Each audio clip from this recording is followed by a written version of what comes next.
What are different types of photogrammetry? Define terrestrial photogrammetry. Whenever we have to survey a large area, the photographs are taken from the choppers in sky or from ground station. Thus, we can say that photogrammetry is the science and art of obtaining accurate measurements by use of photographs for various purposes. Now, coming to the types of photogrammetry.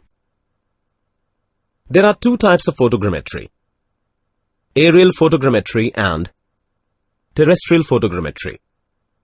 Aerial photogrammetry is the type of photogrammetry in which photographs of the ground are taken from an elevated position, while terrestrial photogrammetry is the type of photogrammetry wherein the photographs are taken from a fixed point on or near the ground. Now let's discuss about terrestrial photogrammetry.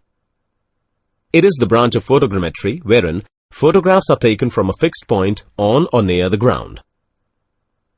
Pictures are taken from every possible angle. The photographs are taken by means of phototheodolite, which is a combination of camera and theodolite.